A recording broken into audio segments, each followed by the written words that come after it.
Today on Sports Card Investor, I just got my newest submission back from PSA. I'm going to show you the grades, and this grading expert is going to tell you why they graded the way they did. My name is Geoff Wilson.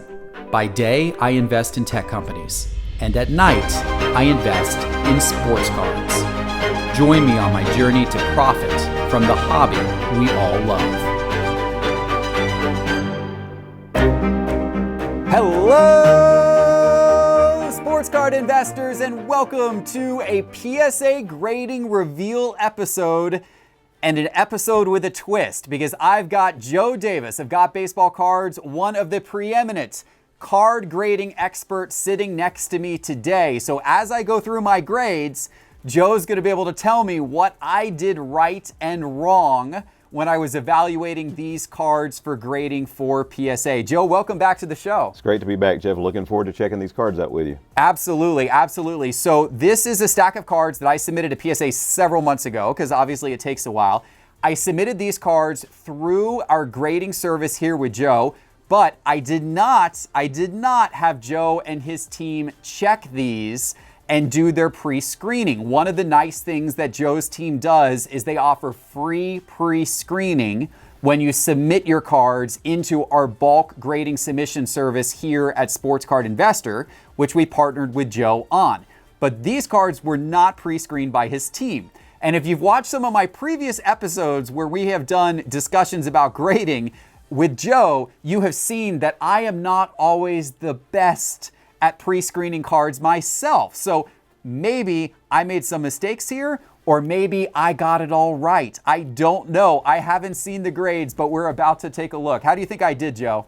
You know, I have no clue. My team checked this order in. I haven't looked at them, so I don't know. We'll see. This literally just came back, so we're going to see what these look like here in just a minute. And I will mention this service that I'm talking about. Sports Card Investor has teamed up with Joe and his team at GotBaseballCards to offer an awesome bulk submission grading service to PSA. If you are thinking about getting cards graded by PSA, the best way to do it is to go through our service here at Sports Card Investor. You can find out all of the information by going to sportscardinvestor.com, clicking on grading in the main menu bar. We can often get you better turnaround times, better pricing, and a lot higher level of service than you can get going through PSA Direct, including the pre-screening service. And we're going to find out how important that is or isn't here in just a minute. So let's go ahead and start with this grading reveal. Okay, Joe, I like what I'm seeing on the top here. This was a card that I pulled from Select. I would have pulled this out of a box that I would have opened on my own this year. And we're starting off with a PSA 10. So not a super well-known player here, but it was a card that was numbered to 25. So I wanted to go ahead and get this one in for grading, and I'm extremely excited to see my first grade there, PSA 10. Yep, that's a beauty. I love these tie-dyes. Yeah, tie-dye. Tie-dye Select are awesome cards. It's a beauty, yep. All right, Joe, I'm 2 for 2 because my second card in the grading reveal here, we've got a Brandon Clark rookie card from Select as well. Another PSA 10. Doing good so far. And Joe, I got a hometown guy. I know a favorite of you and your sons, DeAndre Hunter of your Atlanta Hawks. Unfortunately, though, PSA 9. So what did I maybe miss that would have prevented that one from getting a 10? Let's check out the corners real quick. Yeah, you've got the chance, especially with the Chrome cards, a lot of times the issue that causes them not to get PSA 10s is a surface issue. So a lot of times you're looking for surface scratches or print lines. They're not always easy to see with the naked eye, but if you get them under a lot of bright light and also magnification, you can sometimes find surface scratches and print lines, and that's going to be the difference between getting a 10 and getting a lower grade like a 9 or below. Yeah, this one appears there's just a tiny touch of white on the lower left corner. Okay. Maybe all that. I mean, it's minimal, but it shows up a little more evident on the back. So I didn't do a good enough job inspecting the corners on that card. But on this card I did, because the next card there, also from Select, I've got a beautiful Tyler Hero card, a player I like a lot for the Miami Heat, and that one got a Gem Mint 10. Awesome. 3 for 4 is not bad. Yeah, but I'm disappointed to see this next grade, because this next card was one of the most valuable ones that I had pulled out of Select. and it only got a 9. This is the one that I would have loved to have gotten a 10. This was a Rui Hachimura card, but that card only unfortunately got a PSA 9. So Joe, take a look here and tell me why that might have gotten a PSA 9. These sometimes have that little hidden print line inside the pulses, as we say in the pulsar, which could be the case. Could be a corner, of course. These are such beautiful cards. Yeah, that is courtside, select courtside. Love those cards. One of my very, very favorite, sets of cards, select courtside. And so it's a beautiful card, number to 13. But I wish it was a 10. I see it. You see it? Back lower left corner on the back. Yeah, you see can. it? You can see it. It's especially, so it's interesting. It's especially evident if you, it's definitely a corner defect there. And I didn't notice that. It's really not evident as much on the front. It's really evident on the back. Yeah. Interesting. Okay, I needed to do a better job of checking the back of that card.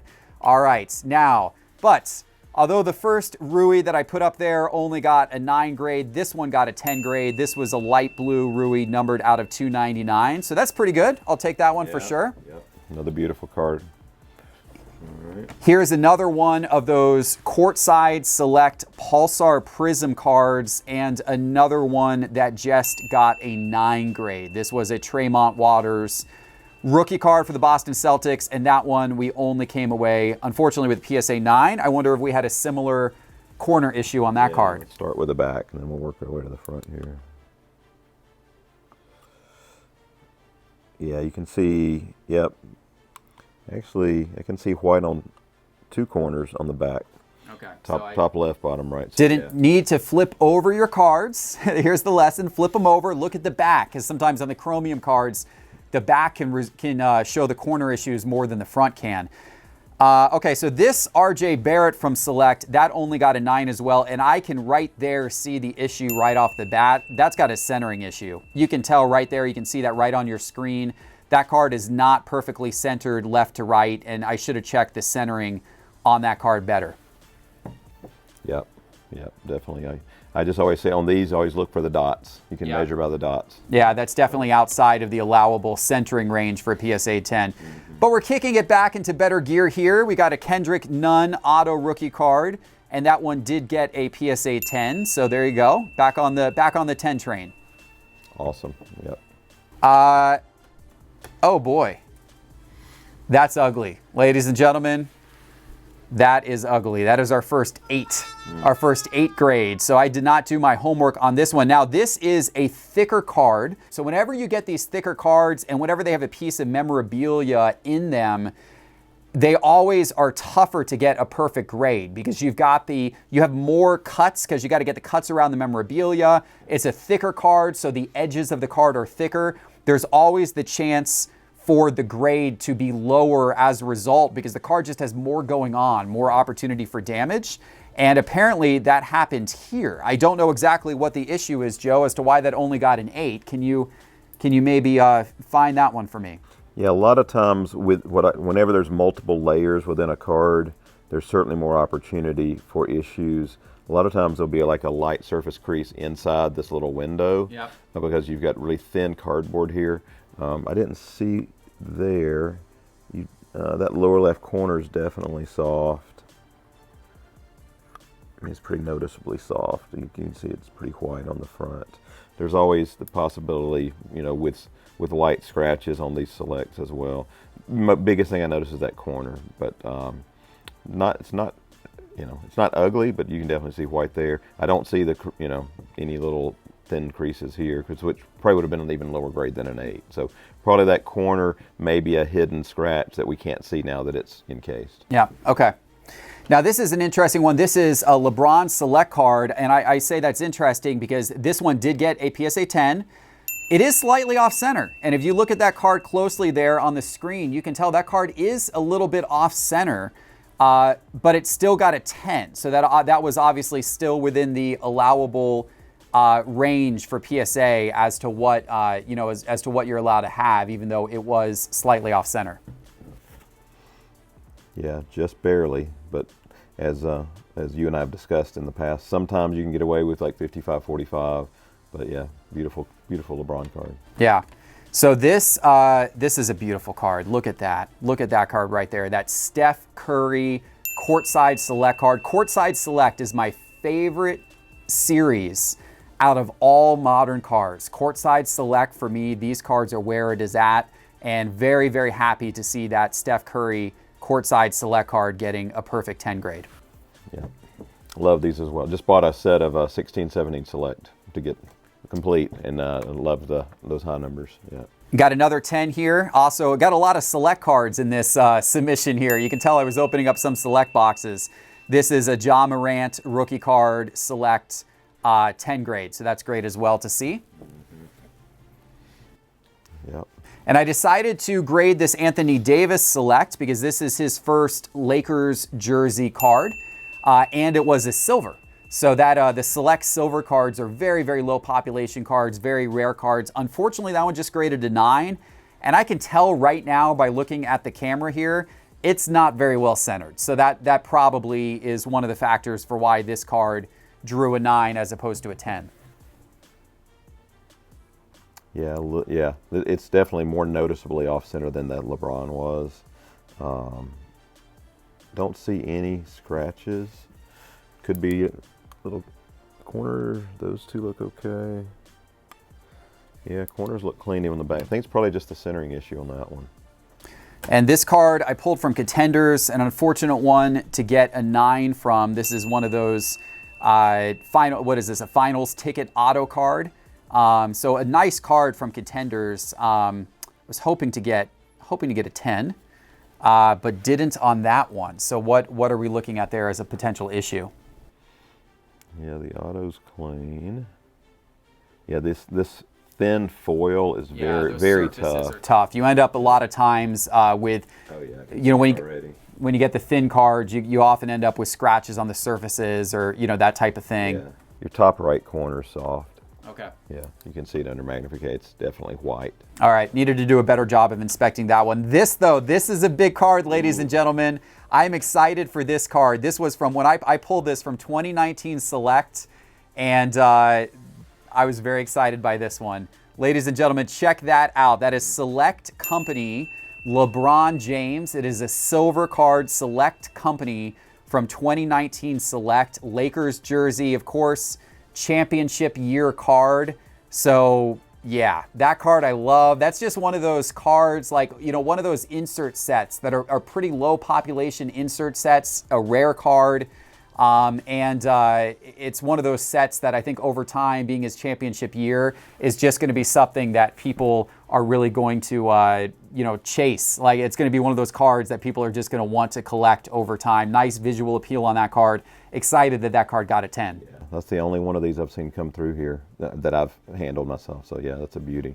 All right, we're ending with a couple final cards here. Kobe White die cut rookie card. That one, unfortunately, only got a 9. I know the die-cut cards, Joe, tend to grade a little harder, right? They're a little harder to get a 10. Why is that? Well, you have multiple corners. You've got multiple additional edges, additional corners, additional. The edges just create chaos. There can be more issues there. You actually have less content for the surface to go wrong because there's less card there, but lots of corners and edges that can. Yeah, because all it takes is one of those corners somewhere in that die cut pattern, just one of them to be a little soft, and you're in trouble. It's pretty clean all the way around. Let me see if the back's got any issues here. You can see a little bit of white on that top right corner. And just a little bit on the lower left. But the edges are pretty good, but just those corners here. Yeah, definitely something I've noted from this show is flip your cards over and pay attention to the corners on the back side, because that can often reveal corner issues. Something I did not do, obviously, enough before I put this submission in, but Joe's found that mistake, that I made several times. Final card, also from Select, your RJ Barrett rookie card once again. This one looks like it probably had a little bit of a centering issue. It got a 9 instead of a 10.